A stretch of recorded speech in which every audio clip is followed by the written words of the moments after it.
success metrics would not have been more than 5 or 6 at the most. Okay. I think today it's inching towards 8. So Okay. 7 or 8 is So what what's we changed? What's gotten you from 5 to 6 to now about 8? First and foremost, there's a general buy-in from Yeah. the beneficiaries of these kind of programs. That itself pushes up the indicator. And then, of course, you've got things like systematization of many of the things we're doing. And that certainly helped to push up the indicator. So if we're talking about aggressive expansion, and now if you're already 8 as far as the success scale is concerned, what can we actually see happen with the ARY clinics, for instance? You have this great concept of creating health cities across India. You know, how does it all tie in, and where do you actually see the future? The concept of health cities is finally come into being and been very well received. And I think what we want to do is to really then take advantage of these health cities and create these ARY clinics Right. in those areas. So that will be our first experiment to see how do we then partner with all these various large, hospitals. And then I think the bigger, impact is going to be felt only when the government basically enters into or engages into the setting up of a national health system. Because But all have you tried this, to engage with the state Yes. government, for instance, Not just in the order to push the ARY clinics forward? Actually, the state government already also has its own micro health insurance program. The Yashaswini program was actually introduced to cooperatives, and it used the network of government hospitals. The ARY scheme is about networking it with the private sector hospitals and including, the rural communities. So there's a different model, but it's more or less the same concept.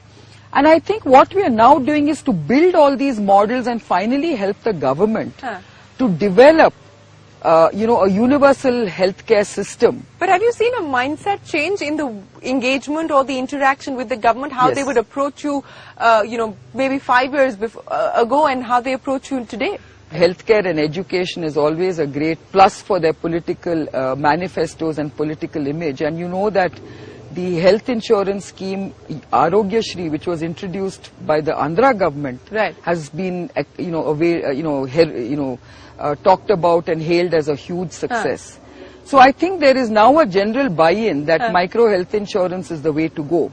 But then it should be much more deeply thought out from a national point of view. Right. In fact, I'm now trying to work with the Public Health Foundation of India to say how do we come up with a broad healthcare delivery system which is based on micro health insurance. Helping Kiran achieve her vision is Rani Desai, who joined the Biocon Foundation in 2005. As the head of strategy and operations at the Biocon Foundation, Rani focuses on conceptualizing and implementing developmental programs. Her aim, like Kiran's, is to bring about social inclusion of economically weak communities, but this has its own challenges. One of the challenges is finding good doctors to man our clinics. It's not easy to give doctors a career path, and so many of them don't want to come to rural areas, and this is the same challenge that the government faces.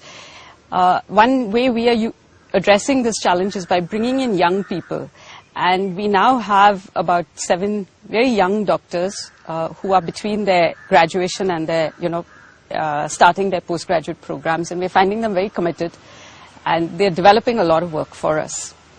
I think the other challenges are making the healthcare accessible. Even though we are in pretty remote areas, it's difficult for people to come to our clinics, and we address those challenges by taking the healthcare to various remote places. So our teams go to these places. What was very important was to also make sure that you don't just build a toilet for an individual household, Right. but to get them to be a part of the process.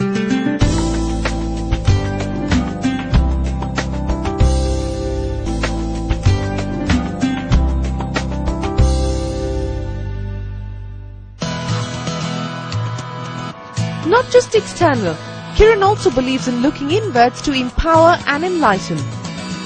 The support staff at Biocon, like housekeeping, gardening, maintenance, security and transport workers, have also been included in the Foundation's initiatives. With the help of Microsoft Research Labs, the foundation has begun a digital literacy program called KELSA Plus on all Biocon campuses. The aim is to increase computer literacy through free-to-use open-access internet-connected PCs. The effort is also to enhance their communication skills and increase self-confidence among staff members like Kalavati, who can now boast of her own personal email ID. What have been the changes that you've actually brought about within the company that impact the lives of your employees? We want all our employees to be very sensitized about the things we are doing for our communities. So for a long time, we've actually supported immunization programs. We've supported a lot of blood donation camps and things like that, where our employees have been very, very willing to support all this. Of course, we insure all our own employees and their families, and I think many of them are beneficiaries of the ARY scheme. Then, of course, we have a number of schools that we are supporting, and many of our employees are also now engaged in going and spending a little bit of time with the rural schools and trying to see if they can at least help with the educational process. We are one company that pays for the education, the school education of all its employees. Okay. And we also selectively start supporting college education depending on the economic situation of these employees. We are also engaged beyond just micro health insurance in health and sanitation programs. According to the UN, 80% of rural India lacks access to basic and clean sanitation. To address this issue, the Biocon Foundation began its sanitation initiative in 2007. Building sanitized facilities for communities in the Huskul region, like at the site of this over 100-year-old Madhurama temple, which attracts almost 40,000 pilgrims during the Holy Yatra. Lack of basic sanitary facilities and hygiene became a grave concern for the pilgrims who were falling ill. So, to provide relief, the Biocon Foundation built a community toilet block in association with the Bangalore Urban Zilla Panchayat and Huskur's Gram Panchayat. In an effort to also encourage personal hygiene and sanitation, the foundation, along with the Embassy of Ireland and the Government of Karnataka, has helped the village community build individual household toilets. With the beneficiary household contributing just 1,000 rupees and the family members pitching in with labour, to date, close to 1,000 household toilets like these have been built.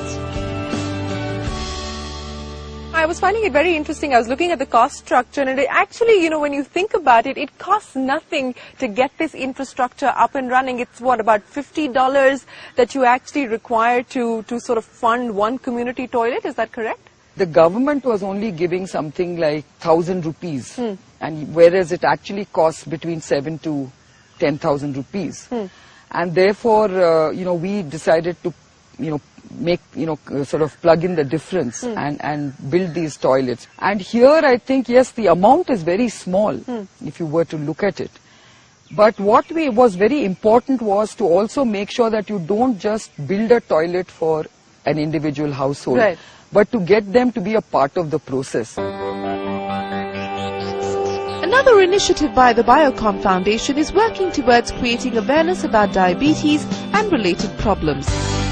The foundation has partially funded the mobile diabetic foot care and vascular diagnostic clinic like this one, which is managed by the Jain Institute of Vascular Sciences.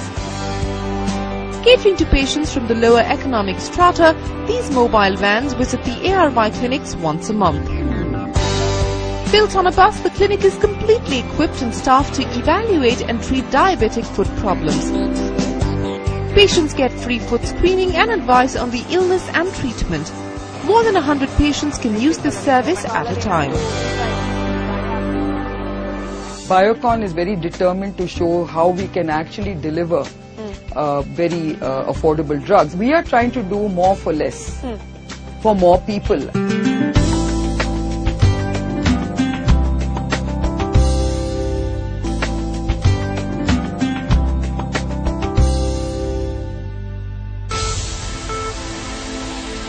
Most Indians cannot afford to pay the high costs of high-end technology treatments.